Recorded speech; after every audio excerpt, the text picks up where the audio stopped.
Cuando un magnate de la construcción es asesinado, Stan era un hombre fuerte. su esposa pasa a ser la principal sospechosa. Ella podía resultar muy encantadora o muy maliciosa.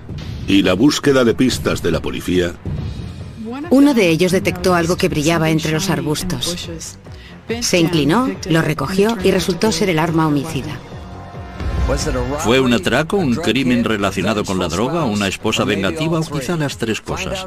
Descúbranlo esta noche en Poder, Privilegio y Justicia.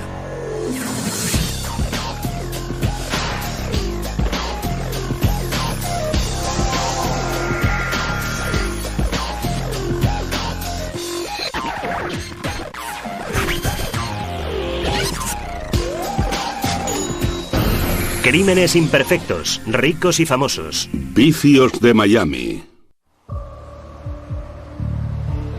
Viernes 7 de marzo de 1986, 5:30 de la mañana.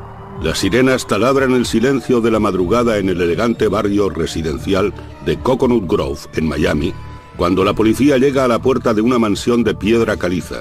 Dentro el escenario es todo menos magnífico. En un dormitorio del piso superior, aparentemente al magnate millonario de la construcción, Stanley Cohen, le han disparado mortalmente mientras dormía. Su esposa Joyce cuenta a la policía que unos intrusos son los responsables del crimen. Fue como sacado de un guión de corrupción en Miami. El miembro de la Jet Set, Stan Cohen, había ganado una fortuna en el negocio de la construcción. Tenía una esposa joven y atractiva a la que le gustaban las drogas y las fiestas. Encontrar personas que hubieran querido verle muerto era fácil. Encontrar al asesino resultaría ser mucho más difícil. Stanley Cohen murió en su mansión de 25 habitaciones en Basehor Drive, una de las calles más prestigiosas de Coconut Grove, jalonada de casas multimillonarias. La mansión era el símbolo de todo aquello por lo que Cohen había trabajado y tal vez, como la policía llegaría a creer, de lo que le mató. Era el símbolo del dinero. Stan era un hombre hecho a sí mismo, un hombre muy fuerte. Y había ganado dinero. Le gustaba ganar dinero y entendía de eso. Y poseía una casa en un lugar muy prominente del Grove, en la avenida 17 con Bayshore. Stanley Cohen vivía como un rey, pero no había nacido en el seno de la realeza. Nació en 1934 en una modesta familia de tenderos de Long Island. En 1948 la familia se trasladó a Miami. Cuando se hizo hombre supo exactamente lo que quería. Quería ser rico. En la Universidad de Florida estudió ingeniería y se granjeó la reputación de agresivo y pendenciero. El apodo de Stanley en la universidad era el estrujador, y eso era porque siempre que te veía, siempre que se acercaba a ti por sorpresa, te estrujaba la cabeza o te daba una colleja, te machacaba. Le gustaba hacerlo, ¿sabe? Siempre en broma, pero te estrujaba. Todo lo que hacía Stan lo hacía a lo grande y deprisa. Estando aún en la universidad se casó. Nada más licenciarse regresó a Miami y se metió de lleno en el mundo de los negocios. Era el año 1959 y para un hombre que quería dinero y poder, Miami ofrecía muchas oportunidades. Miami estaba en pleno auge, estaba al rojo vivo, y el negocio inmobiliario invitaba a poner tu dinero, porque lo comprabas hoy y mañana valía el doble. En 1963 creó la empresa constructora SAC, con su compañero de hermandad universitaria Marvin Sheldon. La tarea de Stan era procurar que el trabajo sobre el terreno se terminase a tiempo, que las cosas fueran como la seda. Yo era más bien el oficinista. Él era el hombre de exteriores, gritaba y chillaba, pero lograba que el trabajo se hiciera. El suyo era un estilo más propio de una obra en construcción que de una suite de luna de miel. Hacia mediados de los 60, Stan se había divorciado y vivía en una ostentosa zona habitada por solteros en Coconut Grove. El Grove era un refugio para artistas y bohemios acaudalados, una comunidad en la que la gente creía en la buena vida. Una ciudad pequeña, artistas a la orilla del mar, buenos restaurantes, buenos bares pequeños. Y la clase de gente que vive allí, ¿sabe? Todo el mundo era tolerante, simpático. En aquella época muchos de nosotros éramos solteros y creamos una especie de vínculo. Pasábamos muchísimo tiempo juntos. Bebíamos mucho y nos corríamos muchas cuerdas. A principios de los años 70, la empresa constructora de Stan le había hecho varias veces millonario, y aunque era una figura destacada en la escena social de Coconut Grove, su vida personal era un desastre. Se había metido precipitadamente en 3 matrimonios, y con 3 divorcios a sus espaldas, volvía a llevar la típica vida de soltero. Hasta que en 1974 conoció a Joyce McDillion, de 24 años, que recientemente se había mudado a Miami desde Chicago. En realidad no tenía familia ni lazos en ninguna parte y me gustaba el sol. Aquello era bonito y quería empezar de nuevo en alguna parte. Creo que fue bueno para mí. Joyce conoció a Stan 17 años mayor que ella cuando trabajaba para un promotor. Él era el contratista general en aquella obra y empezamos, no sé, a charlar y después a comer juntos y bueno, fue así como nos conocimos. Joyce era callada e insegura. Stan era seguro de sí mismo y poderoso. En menos de un año se prometieron. Se enamoraron y se casaron. Stanley no tardaba mucho en enamorarse o en casarse. Pero Stan no quería casarse en Miami. Otra vez no. Mi marido conocía a tanta gente en Miami que dijo, no podemos casarnos aquí porque habría que invitar a muchísima gente y propuso, nos iremos a Las Vegas. Fue muy emocionante. Yo era joven, fue muy emocionante. El ascenso social puede ser emocionante, pero también puede ser traicionero. Joyce Cohen no tenía ni idea de lo difíciles que se le iban a poner las cosas.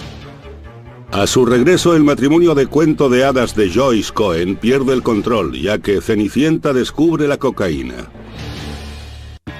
En el invierno de 1975, los recién casados Stan y Joyce Cohen se mudaron a una imponente mansión en Bayshore Drive. Solo un año antes, Joyce era una secretaria que cobraba el sueldo mínimo. Ahora de repente era la esposa de un millonario. Aquello debió suponer una conmoción para la tímida nueva señora Cohen. Era auténticamente un pez fuera del agua. Tenía que llevarse bien con los amigos de Stan y sus esposas, algunas de las cuales tenían edad suficiente para ser su madre. Muy al principio de su relación con Stanley, era muy tímida, muy humilde y muy sencilla. No sabía mucho sobre las cosas buenas de la vida. Era solo una chica muy amable. Al principio, a mí personalmente no me gustó mucho, porque no era una persona muy sociable. En las fiestas que organizábamos se sentaba a un lado y parecía no encajar. Eso, por supuesto, a Stan no le gustaba. Quería que ella formara parte del grupo.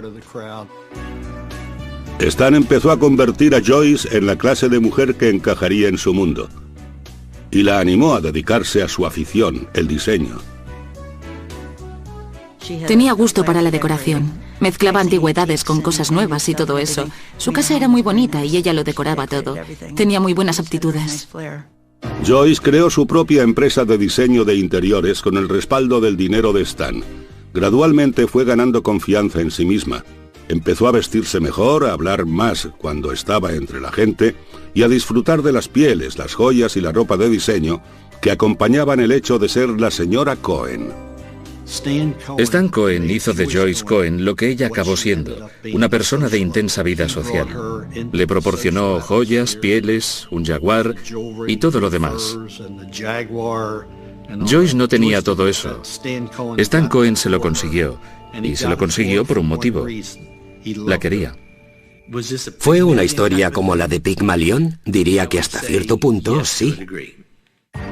Stan también enseñó a Joyce a esquiar y viajaban regularmente a Aspen, Vail y Steamboat Springs, Colorado. Íbamos a distintos lugares con nuestros amigos y una vez fuimos a Steamboat y le encantó. Stan era en el fondo un vaquero. En un viaje a Steamboat Springs, Stan vio la posibilidad de hacer realidad su sueño de vaquero. Compró un terreno de 260 hectáreas y le dio el nombre de Wolf Run Ranch. Fue una costosa fantasía, $150,000 por la tierra y otros miles para convertirla en un rancho de verdad. Uno de los motivos por los que a Stanley le gustaba tanto Steamboat Springs eran los caballos. Construimos allí una hermosa casa para él con un establo. Stan pronto inició otros proyectos inmobiliarios y de construcción en Steamboat Springs. Después compró un jet privado, un Saberliner 40 EL de $400.000 para viajar de Florida a Colorado.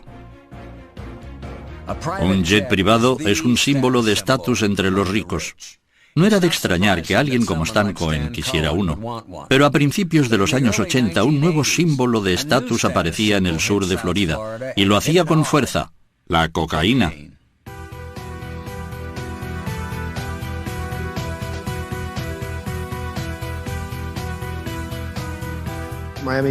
Miami estaba plagada de droga. Era casi una moda. Era casi como el combinado o la cerveza que se tomaba en las fiestas de fútbol de la universidad. Había rayas de coca sobre la mesa de café. Y quien quería esnifarla, lo hacía. Sabía que mucha gente lo hacía. Entrabas en el baño y encontrabas billetes de $1 enrollados y decías: alguien se lo está pasando bien aquí. Joyce y Stan también se lo pasaban bien con la cocaína. Stan me lo dijo. Resulta que una noche, cuando vi que no tomaba nada, le dije: oh, no estás tomando nada, deja que vaya a buscarte una copa. Y me dijo: no he tomado coca y estoy exactamente donde quiero estar. Bien, vale, si es así, está bien. Era como una droga social, mucha gente la consumía, nosotros tomábamos cuando íbamos a alguna fiesta o algún sitio, y pasó a ser como algo obligado socialmente, como cuando la gente se fumaba un porro o algo así. El hecho de que la cocaína fuera ilegal era como un estímulo añadido en la escena social de Coconut Grove, pero con la cocaína llegó algo más: la delincuencia.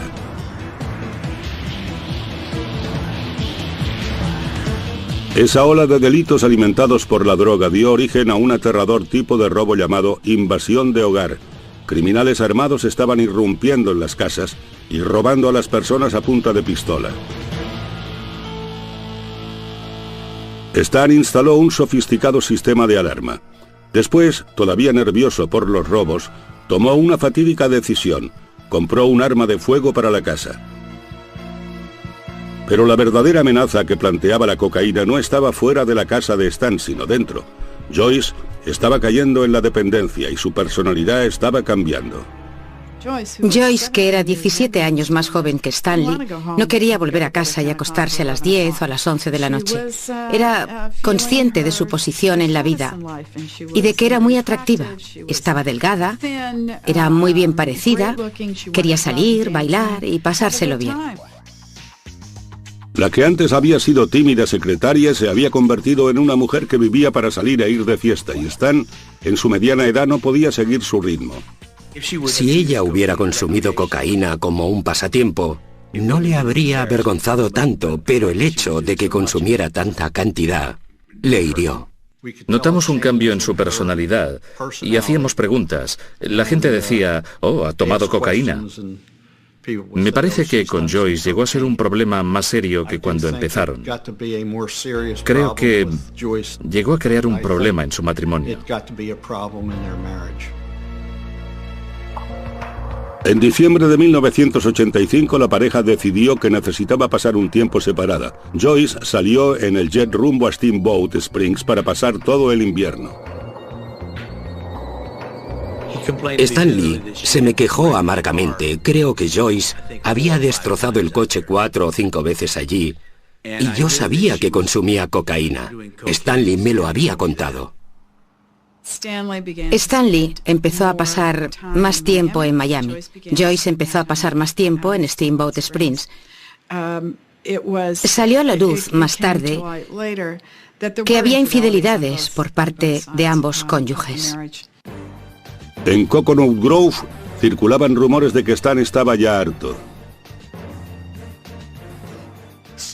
Stan había logrado con éxito integrar a Joyce en su mundo. Ahora ella era adicta a ese mundo literalmente.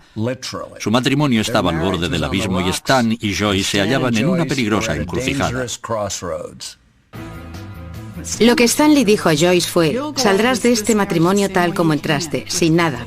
Divórciate de mí y no sacarás nada. A nuestro regreso, un turbulento matrimonio llega a un violento final.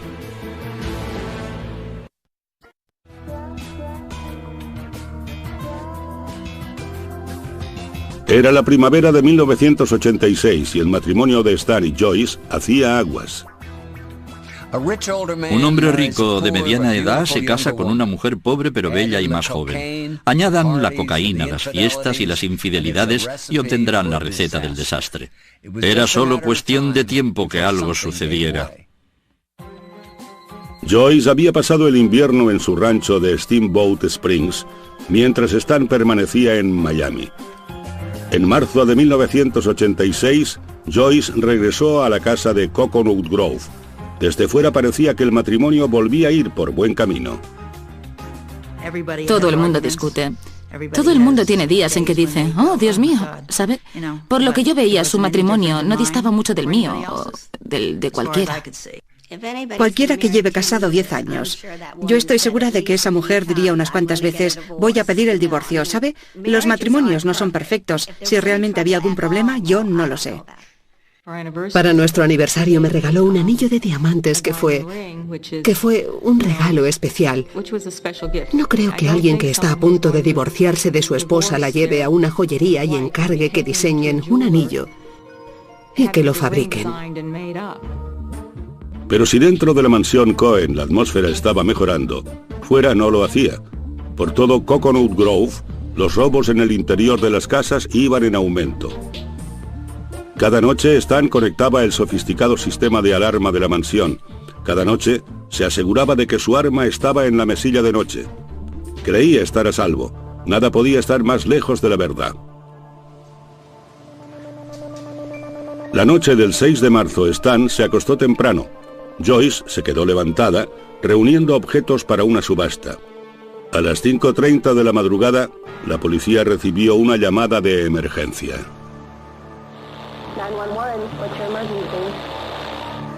Joyce Cohen había llamado al 911 histérica diciendo, ha pasado algo, mi marido está herido. La policía llegó enseguida. La puerta principal estaba abierta. Habían destrozado la puerta posterior de cristal que daba a la cocina.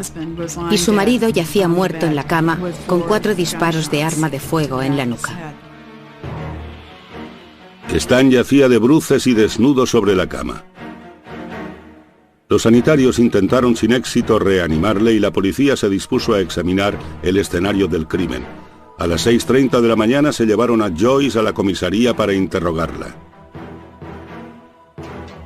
Joyce dijo a la policía que a las 11:30 de la noche oyó ruidos extraños fuera. Preocupada, fue a despertar a Stan. Stan se levantó con la intención de sacar el arma del cajón. Yo le dije, ¿por qué lo haces? Y él dijo, bueno, déjame ir solo a comprobar qué pasa. Y salió al exterior, dio la vuelta a su coche o a su todoterreno, volvió a entrar y me dijo, no pasa nada, y después volvió a la cama. Había dejado el arma sobre la mesilla de noche. Yo le pregunté por qué no la guardaba y dijo, no, tú déjala ahí. Joyce dijo que no había vuelto a conectar el sistema de seguridad porque iba de un lado a otro de la casa y no quería activar el sensor de movimiento. Declaró que alrededor de las 5 volvió a oír ruidos, esta vez dentro de la casa. Pude ver desde el otro lado del pasillo que había alguien que salía por la puerta y dijo algo así como, larguémonos de aquí. Pero no vi a ninguna otra persona. Solo vi a una persona. Fue entonces cuando subí corriendo y encontré a Stan. La policía tomó muestras para ver si Joyce tenía residuos de pólvora encima y continuó interrogándola. Al final las preguntas pasaron a ser más personales. Empezaron a hacerme preguntas como, ¿cuándo tuvo relaciones sexuales por última vez con su marido? Entonces fue cuando les dije, ¿por qué me preguntan eso? Y a partir de ese momento ya no quise hablar con ellos. Solo quería volver a casa y dormir. Joyce interrumpió bruscamente el interrogatorio y exigió hablar con su abogado. También exigió que la policía abandonara su casa. Llevaban 2 o 3 horas en la casa realizando su investigación. Llamaron a la casa, hablaron con el agente al mando y dijeron que salgan todos de la casa. Tendremos que obtener una orden judicial para poder volver a entrar en ella.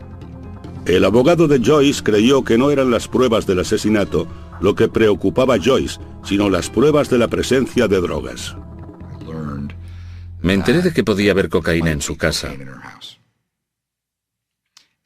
Y la policía quería volver a entrar en la casa después de que, al no llevar orden judicial, se les dijo que se fueran. Querían que ella les diera su consentimiento. Ross quería que la policía prometiera no juzgar a Joyce por posesión de drogas a cambio de que ella les diera acceso a la casa. Les dije, pueden llamar a cualquiera de los ayudantes del fiscal del estado si me aseguran que, si encuentran cocaína en la casa, no imputarán a la señora Cohen. Si me hubieran dicho que sí, habría aceptado con gusto que efectuaran el registro.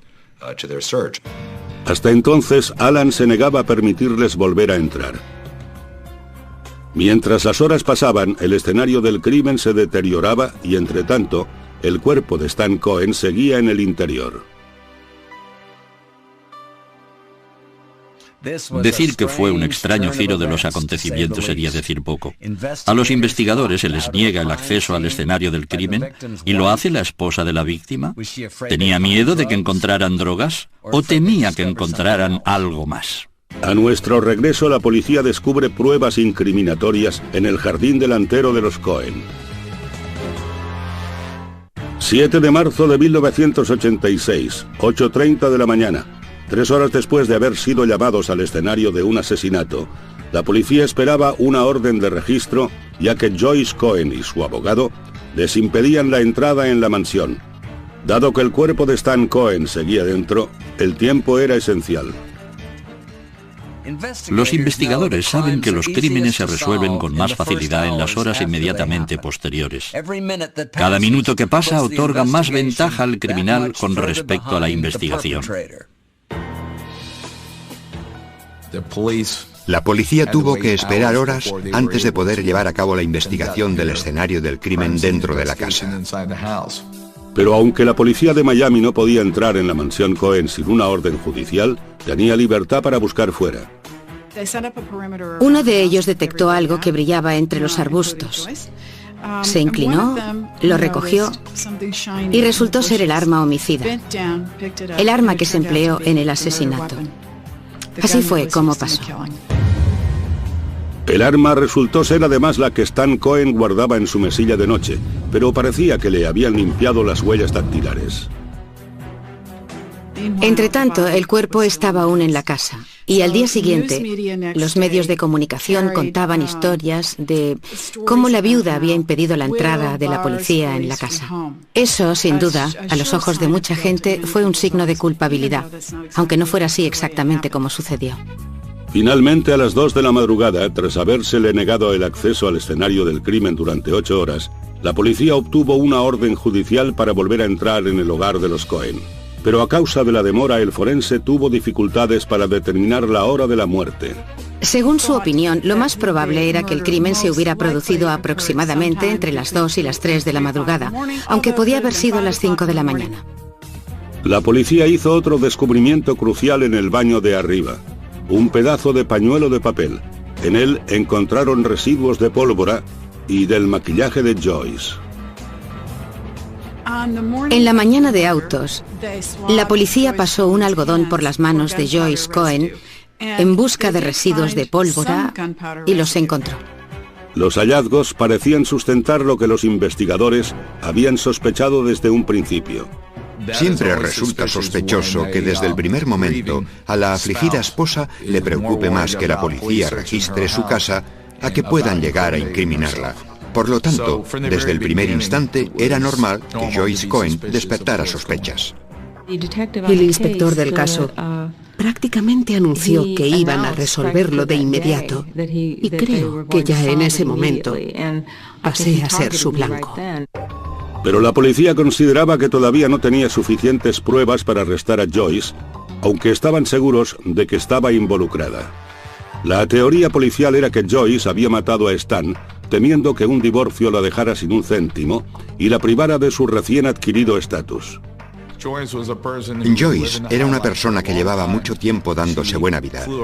Se desplazaba en jet y acudía a fiestas en los lugares más bonitos, alternaba con la alta sociedad de Miami y también de Colorado, e iba a perderlo todo. Iba a ser echada de la casa sin nada. Joyce y sus amigos tenían una versión distinta. Yo pensé que habría sido algún trapicheo de drogas que había salido mal, o que Stan había molestado a alguien a quien no debía molestar. Era un hombre que nunca había estado vinculado a nada peligroso. No tenía un círculo de amigos, ni un trabajo en el que estuviera en peligro. No tenía negocios sucios. Creo que tuvo algo que ver con sus transacciones. Él había dicho que iba a ganar mucho dinero y que se iba a retirar, ¿sabe? Pronto. Al parecer, había indicios de que estaba blanqueando dinero con la droga. No sé, pero creo que eso tuvo algo que ver con su muerte. Pero en menos de una semana, la policía encontró otra prueba forense que incriminaba a Joyce. Había pedazos de pañuelo de papel, pedazos de pañuelo en la pistola que se consideraba el arma homicida, lo que parecía indicar que la habían limpiado. Y la policía logró relacionar esos pedazos del arma con el pañuelo de papel encontrado en el escenario del crimen. Es un papel similar al del pañuelo hallado en la papelera del cuarto de baño de Joyce, en el que había moco suyo. También había bismuto, un elemento presente en los cosméticos, y también una marca del retroceso del arma. Usaron esa prueba para decir, lo que sucedió fue lo siguiente. Joyce Cohen sacó un pañuelo de papel, se limpió la nariz y la cara, y así fue como el moco nasal y el maquillaje pasaron al pañuelo. Después cogió ese pañuelo, vio el arma en el suelo junto a la cama, la limpió y la arrojó por el balcón, y después escondió ese pañuelo de papel. Claro, la policía tenía pruebas, pero les iba a hacer falta algo más que un pedazo de pañuelo de papel en una papelera para conseguir una condena. Lo que en realidad necesitaban era un testigo. El 7 de marzo de 1988 marcó el segundo aniversario del asesinato de Stan Cohen. La policía tenía un archivo entero de pruebas circunstanciales contra Joyce Cohen, pero esta aún no había sido arrestada. Los fiscales sabían que con el dinero de Joyce Cohen respaldándola, les iba a hacer falta una acusación a toda prueba. Necesitaban desesperadamente un gran avance en este caso, y como ocurre a menudo, les vino de una fuente inesperada. En 1986, la policía de Miami detuvo a un ladrón de casas llamado Frank Zuccarello, que parecía poseer la clave para la resolución del caso Cohen. Había proporcionado información inicial sobre más de 50 robos con invasión de hogar. Y a aquellas alturas, Frank Zuccarello había hecho mención de varios homicidios, uno de ellos el del caso Cohen. A Zuccarello le iba a caer una seria condena. Estaba dispuesto a intercambiar información por lenidad. Dijo que había sido el jefe de la banda de ladrones que había matado a Stan Cohen. Frank Zuccarello identificó a dos personas más. Tommy Lamberti y Anthony Caracciolo como miembros de una banda dispersa de ladrones con invasión de hogar. Consiguió su acuerdo. Dicho acuerdo garantizaba que a cambio de un testimonio veraz, se declararía culpable de 2 de los robos con invasión de hogar que había confesado, y que ellos coordinarían las diligencias con el condado de Broward, etc. De ese modo, cumpliría menos de 2 años de condena. A cambio del trato, Zuccarello contó a la policía una historia que dejaba a Joyce Cohen como una codiciosa asesina. Ellos frecuentaban los clubes nocturnos, las salas de fiestas de Coconut Grove, y allí fue donde tuvieron la oportunidad de conocer a Joyce Cohen. Según Frank Zuccarello, Joyce Cohen los contrató a los tres para orquestar un robo falso, llevarse joyas, etc. Ella pensaba reclamar a la aseguradora y después repartirse el dinero con ellos. Dijo que después el plan pasó a ser de asesinato y que lo que Joyce quería que hicieran en realidad era asesinar a su marido. Zuccarello falló en varias pruebas del polígrafo y cambió su versión más de una vez. No obstante, la policía le creyó. Según Zuccarello, el ejecutor fue Anthony Caracciolo, en ese momento en prisión por otros cargos de robo. En octubre de 1987, Caracciolo fue acusado del asesinato de Stan Cohen, pero Caracciolo lo negó todo. De repente empezaron a hablarme del asesinato de Cohen y les dije, ni siquiera sé de qué me están hablando. Yo no conocía a Joyce Cohen, nunca la había visto y hasta hoy nunca he estado en la misma habitación que ella. A pesar de las contradictorias versiones, los fiscales siguieron adelante. En octubre de 1988, por fin, estuvieron preparados para acusar a Joyce Cohen de asesinato. Frank Zuccarello presentó una historia aceptable. Una vez escucharon su historia, la llevaron ante el gran jurado y consiguieron un enjuiciamiento. Bastante sencillo. El 23 de octubre de 1988, el gran jurado acusó a Joyce Cohen de asesinato en primer grado por conspirar para matar a su marido. Si se la condenaba, podía ir a la silla eléctrica. El ascenso de Joyce Cohen había sido rápido. Su caída fue aún más impactante. Pero los casos de conspiración son tremendamente difíciles de demostrar para los fiscales. Y este no iba a ser una excepción. El juicio de Joyce comenzó el 10 de octubre de 1989. Los fiscales comenzaron con el móvil de Joyce. En el juicio, la teoría del crimen presentada por los fiscales fue que el matrimonio estaba en crisis y las dos partes lo sabían. La señora Cohen quería poner fin a la unión, pero creía erróneamente que si se divorciaban, no podría mantener el tren de vida que el matrimonio le había proporcionado. Y por eso contrató asesinos a sueldo para matar a su marido.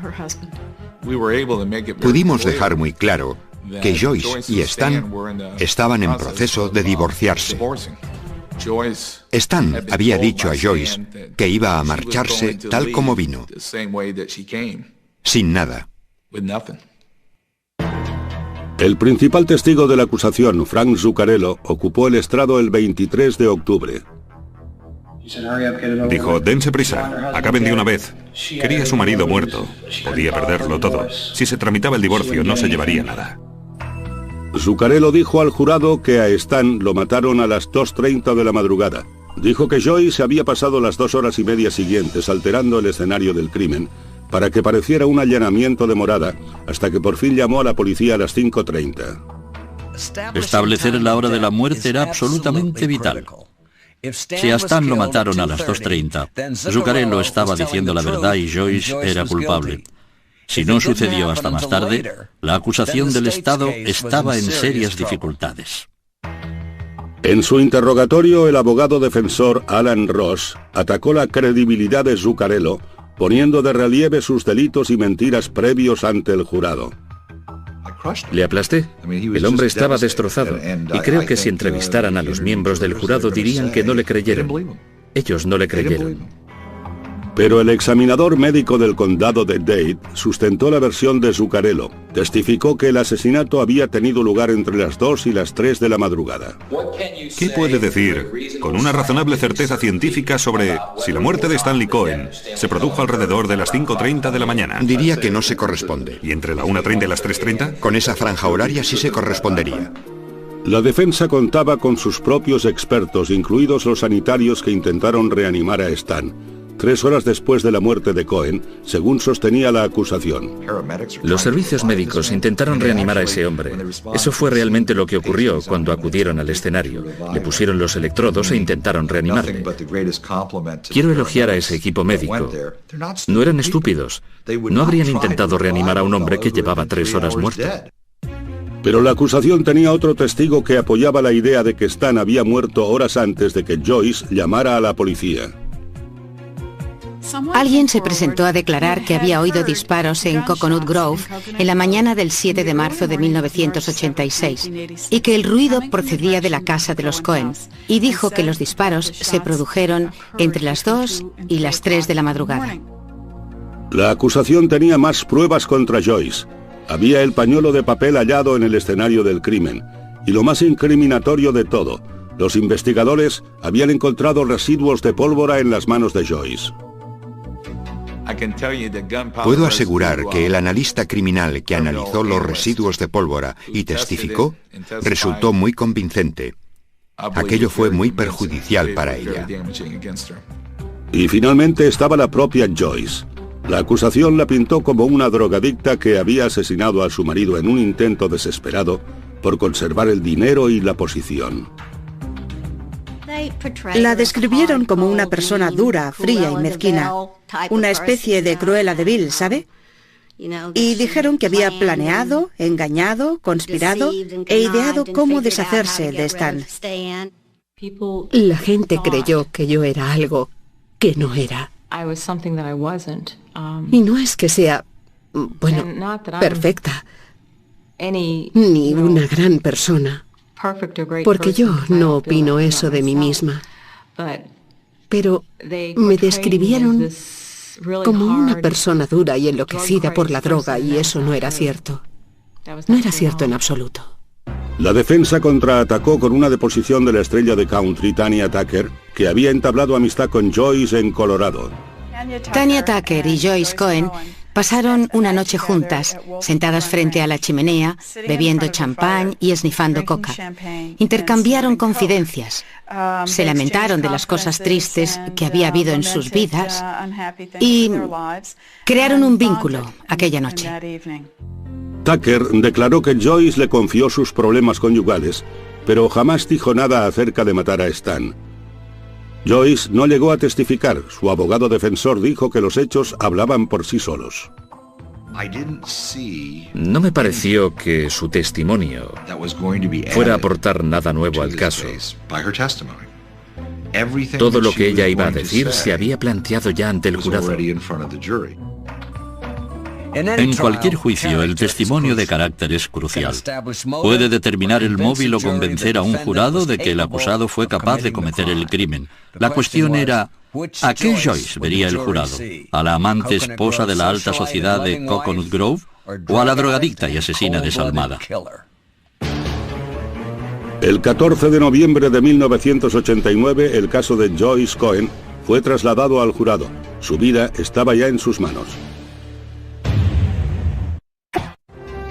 El juicio de Joyce Cohen por conspiración para cometer asesinato había durado 6 semanas.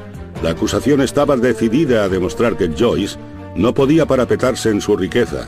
Joyce estaba luchando para salvar su vida, y la alta apuesta de la batalla atrajo una tremenda atención por parte de los medios. En los años 80, los juicios por asesinato no eran precisamente insólitos en Miami. Pero este caso era distinto. Se trataba de una ama de casa guapa, joven y rica, acusada de disparar a su marido a sangre fría. Los acaudalados habitantes de Coconut Grove estaban divididos al 50% en esta ocasión, y el veredicto empeoraría aún más esa división. Por fin, el jurado dio su veredicto. Yo esperaba que fuera no culpable. Si hubiera estado allí sentado y hubiera oído todas las cosas que Alan enumeró como dudas razonables, no sé, debió mencionar por lo menos 70 cosas. El costoso abogado de Joyce tenía la confianza de que había ganado el caso. Era una duda razonable tras otra. Después de haber deliberado durante 3 días, el jurado anunció su veredicto. Nos llamaron para que escucháramos el veredicto. La presión sanguínea sube, el ritmo cardíaco aumenta, empiezas a sudar. Hasta la persona más fría, uno se inquieta mucho. Los miembros del jurado declaramos a la acusada Joyce Cohen culpable de asesinato en primer grado. Culpable. El veredicto de culpabilidad sacudió toda la sala como una onda expansiva. No me lo podía creer. Emití un sonido y fue como el ruido que hace un animal herido. Me quedé atónita, sin habla, y naturalmente creo que rompí a llorar.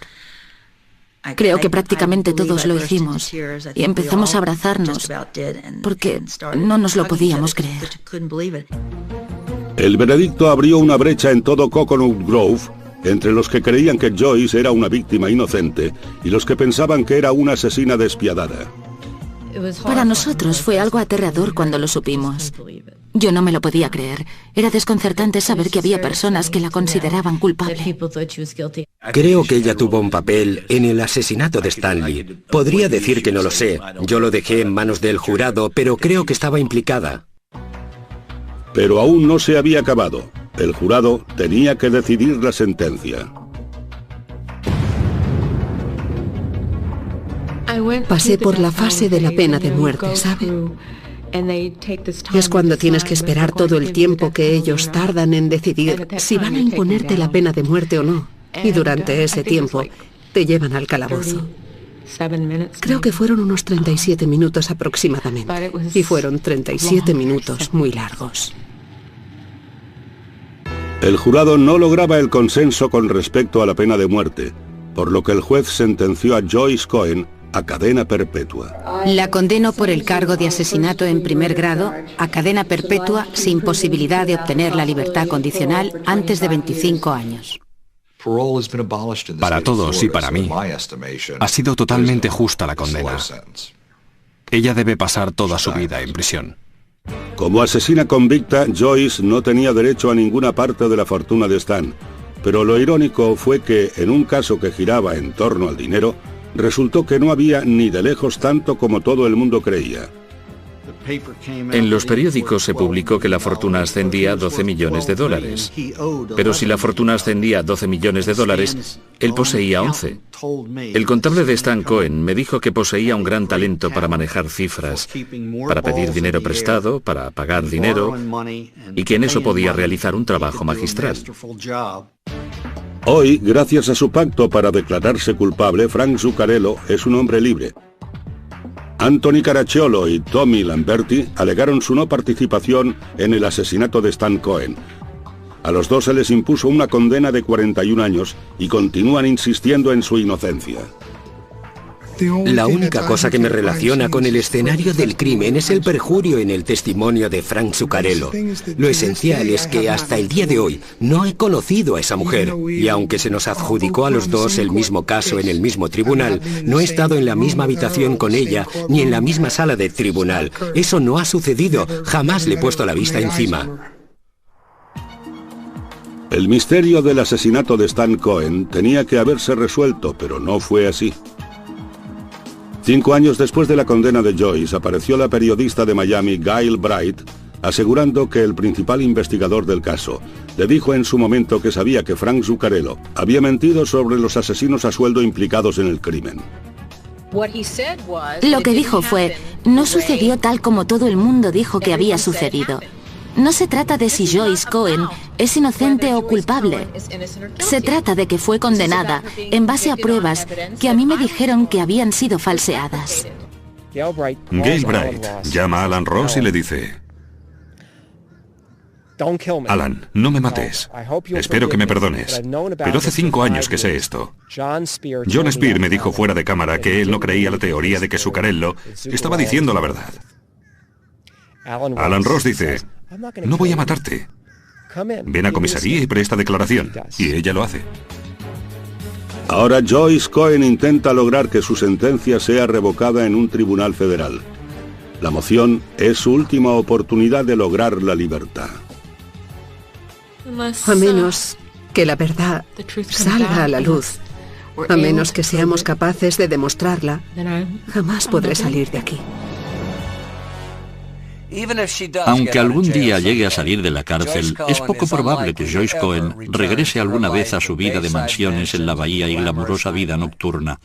Sea cual sea el resultado de su apelación, este caso será siempre un vergonzoso recordatorio de los excesos provocados por la cocaína y el dinero en el Miami de los años 80. Dominic Dunne para la televisión judicial.